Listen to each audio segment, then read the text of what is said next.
Hello दोस्तों, कैसे हैं आप सब। उम्मीद करती हूँ आप सब अच्छे होंगे। दोस्तों, सीरियल तुमसे तुम तक की आगे आने वाली कहानी में अब फाइनली यहाँ पे जो सपने दिखाई देते हैं अन्नू को अष्टमी की रात में, अब यहाँ पर बड़ा खुलासा हो चुका है। कालाष्टमी की रात में उसको सपने में यहाँ पर जो दिखाई देती है वो लेडी, वो उसका नाम राजनंदिनी है, ये उसे पता चल चुका है। तो ये अन्नू सबसे पहले ही बात आर्य सर को बताना चाहती थी, उससे इंतज़ार कर रही थी आर्य सर का, और यह बात वो सबसे पहले यहाँ पे वो बताना चाहती थी। लेकिन यहाँ पे अन्नू ने ऐसा नहीं किया। यहाँ पे वो मानसी कमरे में आ जाती है देखने के लिए कि अन्नू अचानक से क्यों इतना ज़्यादा घबराई हुई है, डरी हुई है। तो यहाँ पे अन्नू दौड़कर उनके पास जाती है और उसे सारी बात बता देती कि आज मैंने सपने में उस औरत को देखा था। तो मानसी कहती है कि कौन सी औरत, कौन थी वो। तो अन्नू कहती है कि उसका नाम राजनंदिनी था, मैंने सुना आर्य सर को उसे राजनंदिनी के पुकारते हुए।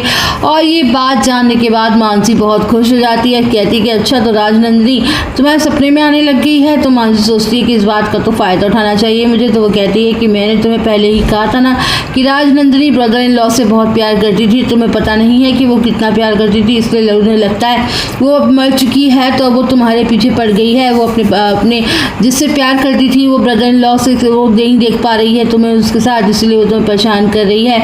और ये बात उसके मन में डाल देती है, मैनिपुलेट कर देती है। और अन्नू को भी यही लगता है कि हाँ, सच में राजनंदिनी उसको आर्य सर से पास नहीं जाने दे रही है, क्योंकि वो उनसे बहुत प्यार करती थी। उसे अच्छा नहीं लग रहा होगा क्योंकि मैं उनकी दूसरी बीवी हूँ एक साथ देखकर।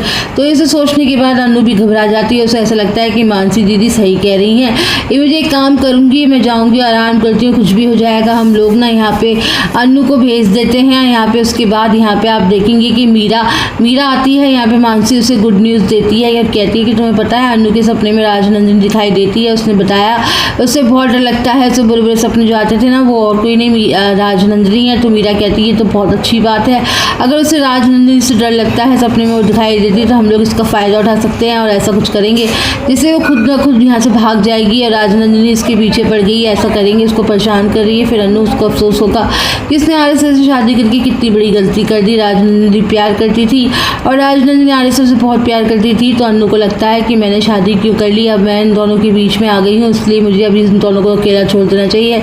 और यहाँ पे वो छोड़ के भाग जाएगी जानबूझकर। कुछ यहाँ पे पैरानॉर्मल एक्टिविटीज़ करती हैं, यहाँ पे प्लान बनाती हैं कि अन्नू को डराया जाएगा, अन्नू को सोने नहीं दिया जाएगा, बार बार यहाँ पे कुछ ना कुछ ऐसा करेंगी। आर्य की गैर मौजूदगी में राजनंदिनी का जो आत्मा है वो अब अन्नू के आसपास भटक रही है, अन्नू को बहुत ज़्यादा परेशान कर रही है, डरा रही है। और जब उसके साथ ये सब बार बार होगा तो वो खुद भी बोलेगी कि मुझे इस घर में नहीं रहना, ये सब छोड़ के चली जाएगी। जैसा कि हम लोग सोच रहे हैं वैसा ही होगा, जैसा कि हमने बिल्कुल प्लानिंग की है। तो ये बहुत अच्छी बात है, ये हमें काम शुरू कर देना चाहिए। यहाँ पे आर्यवर्धन सर के आने से पहले हमें अन्नू को डरा के भगा देना चाहिए। उसके बाद वो सोचेंगे जो होता है वो देखेंगे, क्योंकि इस घर में अभी राजनंदिनी का भूत घूम रहा है। तो यहाँ पे अन्नू सोने के लिए जल्दी आती है। उसके बाद फिर आर्य सर की याद आने लगती है। वो सोचती कि आर्य सर से पता नहीं कब आएंगे, मैं बात कर लेती हूँ, पूछती हूँ कि कब आएंगे। तो अब यहाँ पे आप पूछती है कि आप सर कब वापस आ रहे हैं। और तो आर्य सर कहते हैं कि बस हम लोग निकल ही चुके हैं, आ रहे हैं वापस। तो अन्नू कहती है कि ठीक है। अन्नू सोचती है कि आर्य सर आएंगे तो उनकी सारी बात बताऊंगी कि उसके सपने में कौन दिखाई दिया था, वो औरत कोई और नहीं राजनंदिनी थी, ये सब उसको बताऊंगी। यहाँ पे अब यहाँ पे देखेंगे आर्य सर निकलने ही वाले हैं और यहाँ पे अन्नू जो है वो सोने के लिए जाती है। तो दोनों मिलकर उसको डराती हैं, मीरा और मानसी मिलकर। इसकी वजह से अन्नू बहुत ज़्यादा डरने लगती है कि क्या हो रहा है उसके साथ। और फिर देखेंगे कि आर्य सर जैसे ही वापस लौटेंगे तो अन्नू यहाँ पे घबराई हुई, डरी हुई दिखाई देगी। आर्य सर को पकड़कर कस के हक करेगी और आर्य सर को बताएगी कि उसने क्या कुछ देखा था सपने में और वो कितना ज़्यादा डरी हुई है राजनंदिनी से, वो सब कुछ बताएगी। और वो लड़की कोई और नहीं, वो राजनंदिनी है। आज मुझे पता चल गया है क्योंकि वो खुद सपने में आकर आई थी और आप उसका नाम पुकार रहे थे। आर्य सर के होश उड़ जाते हैं, उन्हें यकीन नहीं होता है कि राजनंदिनी अन्नू को सपने में कैसे दिखाई दे सकती, जबकि उसने कभी राजनंदिनी को देखा तक नहीं है।